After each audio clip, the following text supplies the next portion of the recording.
12月8日星期一，大家关心的电影《德贤景致》首周票房1.69亿元，观影人次500万。今日上午总票房包含预售已超过2亿元了哟。这是国庆档之后首部单日票房破亿的国产片。那些小黑黑们，睁大眼睛好好看看。目前除了《德贤景致》，其他部影片基本全倒挂哦。看懂这张图了吗？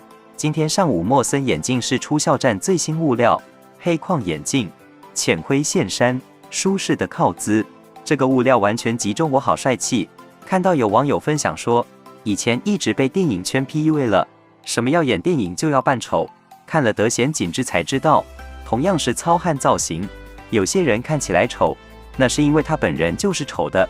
肖战在电影里也是灰扑扑的，但是依然很帅，甚至最后从废墟里爬出来，脸上最脏那个妆容，格外凸显他的五官立体，真帅哥，到哪都不会被埋没。还有《德贤景致》同名片尾曲可以听了哟，今天在 QQ 音乐上架了，大家听起来。胖是真的经常夹带一些很大胆的东西，比如突然给了一个肖战身材的特写。虽然海外还没上映《德贤景致》，但是大家都在聊《德贤景致》里面的那些精彩隐喻，我也是吃瓜吃得很开心。《德贤景致》中的一些隐喻和细节：一样的文字，村民看是指歌阵，日寇看是武阵，爱好和平和喜欢侵略的天壤之别。二神一般打不死的老太爷。小日子连放3枪都是空弹，我们杀不死的民族魂。3朝天吼，鲁迅的呐喊，看似颠三倒四絮絮叨叨，实则清醒的莫德贤，有点狂人日记的味道。4小日子虚伪残忍的礼貌与客气，德贤没有弯腰才能活下去，一旦弯腰就是死路一条。5那就来打一场死人打的仗吧，中华民族的血性，反抗就是求生。绝境中向死而生，淌出一条血路。6恭喜恭喜！这首歌1946年农历新年由陈歌辛创作，用笔名庆余，表达在这场硝烟中存活下来的幸运。7江上飘来一只羊，是待宰的羔羊，后面河里飘来一个鼓，是重振的旗鼓。8太爷一直追着猪跑，家字的写法，屋顶下面一只猪，追的不是猪，而是他的家。9最后活下来的小鬼子，念念叨叨天地玄黄，宇宙洪荒，小日子亡我之心不死，文化是他们的目标。10德贤挨了3巴掌，啪啪啪，下一个镜头孩子就落地了。11没得福是没得福，所以他先死了，但是他化作了鱼，死前吐出最后一口水救了其他人。12老太爷打小日子用过2种工具，先是刀，后是斧头，我们的党旗就是镰刀和斧头。还有网友分享这个德贤景致恐怖如斯，每天都有新发现。当初看海报，只以为房梁上的鸡和狗是鸡飞狗跳的意思，实际上也是地图形状的动物画，代表的2个国家，包括老太爷2斧子把坦克上的狂砍成了汪，也和海报上的动物对上了。真的是一部不断给观众惊喜的好电影。德贤景致其实还有很多很残忍的留白。一开始莫德贤说他家有20几口人，可是最后大撤退只剩下他和太爷了。还有夏城一开始的打扮其实也是家境殷实的，甚至在宜昌有祖宅，但是最后全家也只剩他一人了。这其中有多少屠戮和惨剧，电影没有刻意去讲。这部电影的特别之处就是它并不强调苦难，不煽情，不说教，更注重觉醒和反抗。所以看得并不压抑，我逢人就说这是一部很特别、值得一看的电影。今天看到剧组工作人员分享才知，德贤景致的坦克和轮船竟然都是剧组手搓的，我以为是买来的模型，结果全是道具组做出来的。坦克还做了3辆，1辆拿来爆破，1辆拍正常镜头，1辆方便拍内部戏，太牛了！还有那艘开往重庆的船，竟然也是道具，我以为是租的真船。好牛的道具组！德贤景致虽然莫德贤是绝对的主角，但这部电影的群像确实也做得非常好。蓝小龙不愧是写出《士兵突击》的编剧，莫德贤一个嘴巴不饶人，实际心软得要命的汉子。他说自己有点颠三倒四，但大事拎得清，表面和炮团不对付，但是帮他们免费修了很多年的炮，都只收欠条。能护住老婆孩子长辈的超绝好男人。太爷，90多岁的老人，有点迷糊，被称作哭点顿号。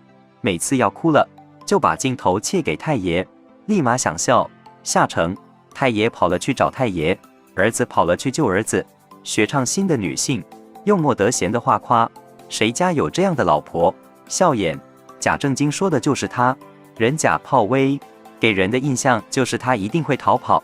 阿如那是个倒霉蛋，洗澡差点被淹的是他，屁股开花的也是他，还有那句霸道也很有记忆点，还有报信的美德福、廖凡的卖货郎、尹正的鬼子，这么多人物每一个都有记忆点，真的是太牛了。这部电影，有网友说，满屏刷不到尽头的 repo， 让我们学到了好多新名词，诸如以小见大、黑色幽默、荒诞喜剧、文艺反抗战片、小切口大利益、小视角大背景，既残酷又浪漫，既文艺又粗粝，既严肃又搞笑，新颖叙事，多重隐喻，举重若轻，又哭又笑，能以影像为载体，将这么多名词全都糅合进一部电影里面，并具象化的让你感知到且深以为然。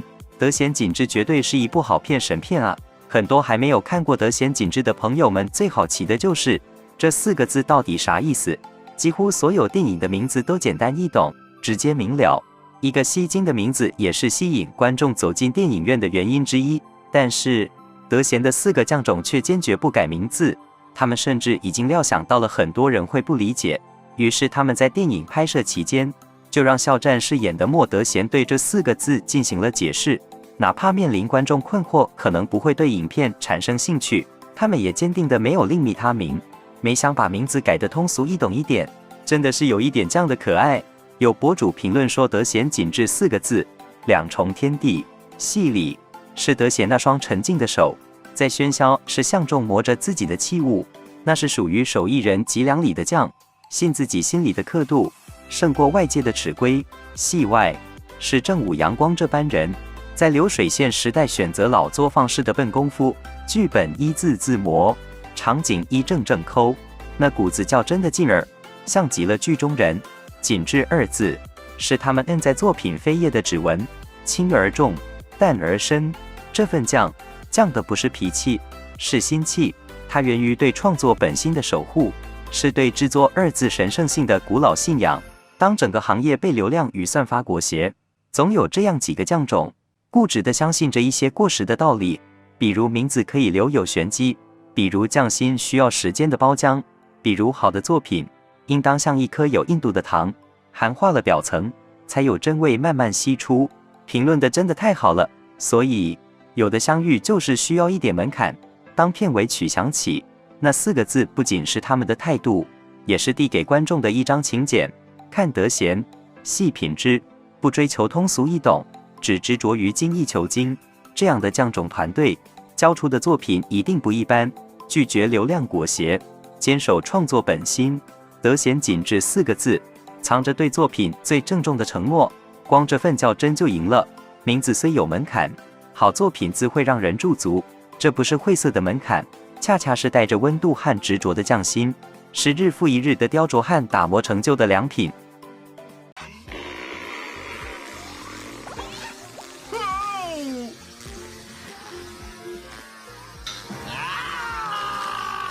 快乐就是，就像和那个什么差不多，快乐就像。